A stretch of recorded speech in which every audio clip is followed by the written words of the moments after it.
Muchas gracias, presidente. En primer lugar, quiero felicitar a los autores y a las autoras de esta moción parlamentaria, al senador Jaime Quintana, a la senadora Jimena Rincón y a los ex senadores que también fueron mencionados. Ciertamente, tal como lo decía el senador Quintana, esa moción parlamentaria fue presentada, tiene varias virtudes, una de las cuales es que fue presentada en un momento distinto al que estamos hoy día. Un momento cultural, jurídica y legislativamente distinto. Ya lo recordaba el senador Quintana, en aquellos tiempos no había acuerdo de unión civil, no existía la ley de abortos, no existía la discusión ni siquiera del matrimonio igualitario.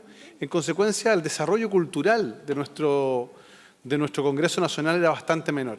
Así, todos estos senadores y senadoras tuvieron la virtud de adelantarse a una discusión controvertida en aquellos momentos, pero que hoy día está dando buenos frutos. Yo debo reconocer que soy un converso. Quizás probablemente la formación de abogado y la insistencia de los profesores, tanto de derecho civil como de derecho penal, que la prescripción era una institución que da certeza jurídica, me hacían dudar originalmente de una moción en este sentido. Y no es solo aquí en Chile. Hay muchos países que han dudado de instalarla, que dudaron algunos minutos de instalar una institución como la imprescriptibilidad, porque efectivamente genera un impacto, particularmente en el mundo del derecho romano, donde la prescripción actúa como un elemento de seguridad y de certeza jurídica. La pregunta es, ¿para quién? ¿Para quién actúa esta certeza, esta seguridad jurídica? Y ahí es donde uno debe adentrarse en la naturaleza de los delitos para los cuales ha de aplicarse esta institución de seguridad jurídica. Tratándose de delitos sexuales, hoy día las normas de prescripción establecen plazos para unos y otros. ¿Será entonces necesario establecer una norma de suspensión de la prescripción? Me preguntaba originalmente, para efectos de ampliar los plazos de prescripción, que era la tentación original de algunos de nosotros. Y la verdad es que tuve que entrar a conocer otras ciencias, no solo la ciencia del derecho, para poder entender la naturaleza del delito o de los delitos que estábamos observando y las consecuencias psicológicas de las víctimas de los mismos que hacen imposible una denuncia oportuna y, por tanto, los beneficiados con la prescripción son los autores de los delitos. Ciertamente las exposiciones, todas muy valiosas, por cierto, pero que más aportan o me aportaron por lo menos mi proceso de convicción en esta materia, son aquellas relativas a los aspectos del dominio psicológico que ejerce el victimario respecto de la víctima.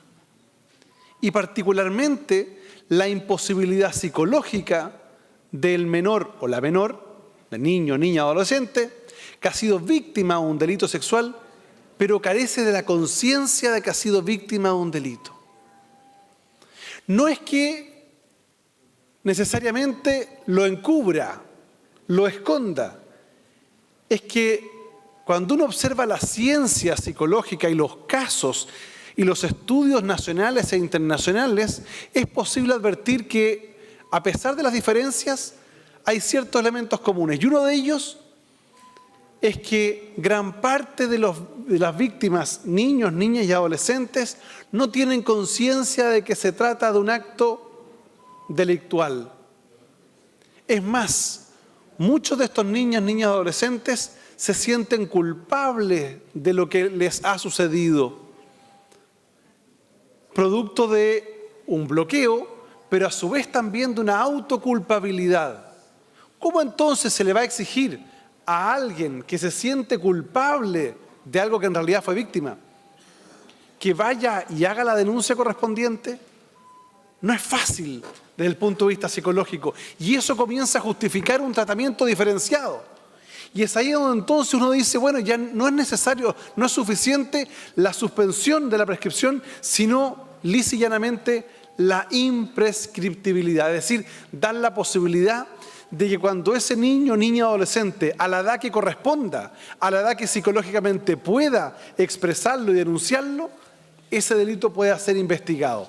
Esa es la particularidad que me llevó finalmente a la convicción, sobre la base, insisto, de la ciencia y de los estudios, que era importante consignar el elemento de la imprescriptibilidad. Por eso agradezco la oportunidad de haber sido convencido en el proceso legislativo en esta materia. Sí, señor presidente, quiero advertir que esta es la votación en general. Y en la discusión en particular vamos a tener que hacernos cargo de un elemento muy importante que me permití advertir en la comisión y que dice relación con el efecto retroactivo. Porque no quiero que nos pase que el Tribunal Constitucional después nos enmiende la plana y nos señale que se trataría o se puede tratar de normas inconstitucionales. Porque evidentemente esta es una ley que no es favorable al reo, porque esta es una ley que permite, obviamente, su persecución más allá del transcurso del tiempo. Lo que busca justamente esta ley es evitar la impunidad que se logra con el traspaso del tiempo, con el lapso del tiempo. El tiempo corre a favor, actualmente, de los autores de estos deleznables crímenes. Y por tanto, si no es una ley que beneficia al reo, no podría entonces, desde el punto de vista constitucional, aplicarse retroactivamente, de acuerdo al inciso octavo, número 3 del artículo 19 de la Constitución Política, que nos prescribe que ningún delito se castigará con otra pena que la que señala la ley promulgada con anterioridad a su perpetración, a menos que esta nueva ley favorezca al afectado. Como esta nueva ley no estaría favoreciendo al afectado, podría interpretarse que adolecería de una inconstitucionalidad. Entonces corresponde dar una discusión respecto a la naturaleza jurídica de la prescripción, para observar de qué estamos hablando. ¿Es la prescripción una ley de carácter procesal o es la prescripción una ley de carácter sustantivo? Pareciera una discusión técnica, pero que tiene consecuencias muy importantes, como vamos a ver. Si fuera una ley procesal, se aplicaría la norma establecida en el artículo 11 del Código Procesal Penal.